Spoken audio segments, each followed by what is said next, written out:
Today we're going to be talking about coping and racing above fertility challenges in this podcast.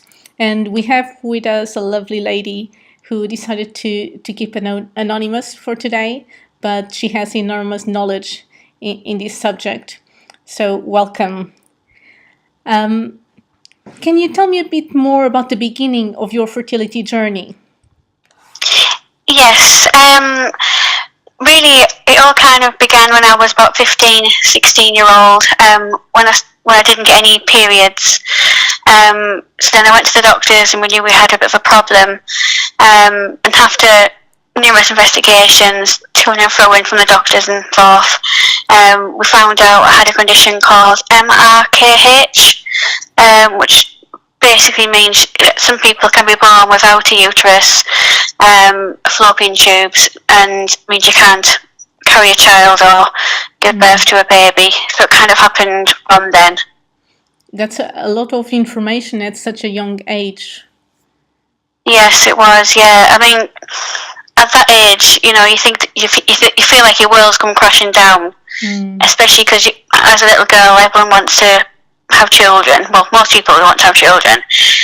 So yeah, at the time it was, it was a different world, but my world was come tumbling down. Yeah. And how did you manage to cope with it? What coping mechanisms have you developed at that young age and then over time until today?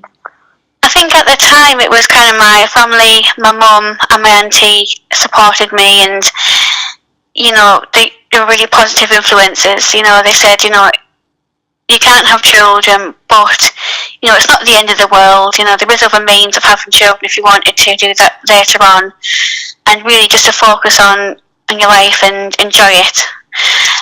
So that was they helped me through the initial part of it, and secondly, just kind of researching the condition myself. So I must have read every article on the internet, just thoroughly researched it and looked at all the different options available of having children or not having children, and just learnt about the condition in a lot of depth.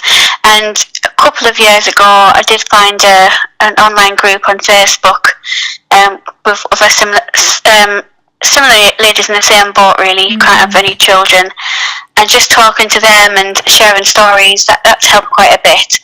And I've also met two people with the same condition, and we also had a good talk, and that massively helped me as well, just to come to terms with it and realise, you're not alone, and infertility happens to a lot of people for a lot of different reasons.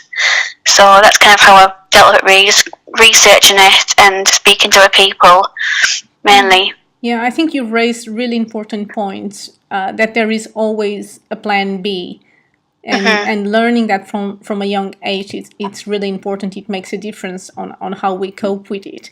And then you talked about your family and networking, meeting other people who are going through the same. And that's, as you said, infertility is not as rare as we make it believe, or as society makes it believe. Yeah, so not at all. Yeah, and what resources have you found useful in that journey? You mentioned Facebook and groups. Yep. So a Facebook group. I can't remember the exact name, but I think it's, if you put in Facebook MRKH, there's like a private group that comes up. That group, and then just generally just researching MRKH or researching vaginal agenesis, and just looking at all the different research. I mean, there's lots of research papers. I mean, I can't remember the name of them now because it was a long time ago that I began all this research. Just searching the internet in depth, really, and looking at all the different websites. Okay, and do you feel today that now that has been a long time, do you feel that challenge has impacted your life in any positive way? Yeah, I think it has actually. People say I'm quite a positive person, and I don't want to sit at home and cry about it and get down about it, because it's something that I can't change. I can't dwell on it. Well, I did in the past when I was younger, but I'm now 30, and I think if I hit this, I think from age about 27 onwards, I've realised, it wasn't meant to be. I'm not going to dwell on it, and it's made me become much more positive in my life. and I think I'm quite a positive influence to my friends, my family as well. Yeah. And I work as a nurse as well. Okay. And just seeing other people, there's so many people in the world that have lots of different problems, and we really can't sit and dwell on it. We have to try and be positive and enjoy life while we can and while we're able to. Yeah, it just has helped you put things into perspective. Yeah, absolutely. Yeah. And life is so short, and we have to really try and make the most of what we have.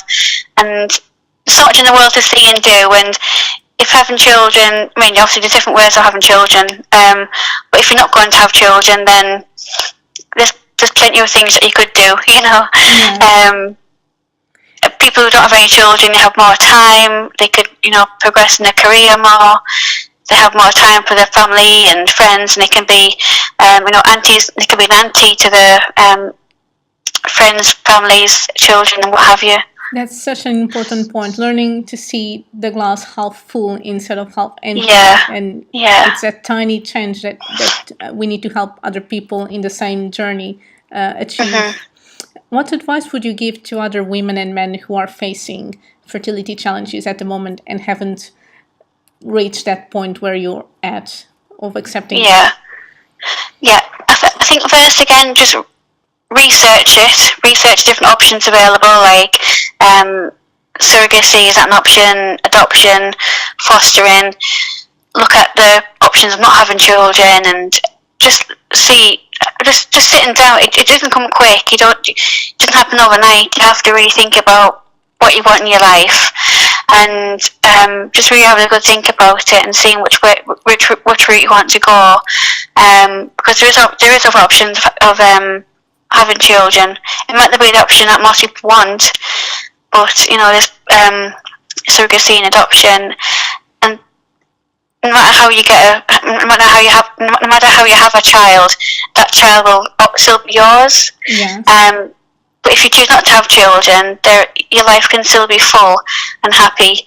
And just learning to be positive, just making sure you have something to look forward to as well. Like when I was younger, I used to always have lots of holidays, like with my friends, and something to look forward to and something to try and pull you through, when you're feeling upset or down. Just having things to look forward to, seeing your friends, making sure you get out and about, exercising, making you feel, busy. Yeah, just keep yourself busy really, and just keeping yourself motivated and happy if you can. Yeah. That is such good advice, because carrying on with activities that are meaningful to you, that give meaning to your life and allow you to experience other roles that you have apart from the role that you've just lost, is so important.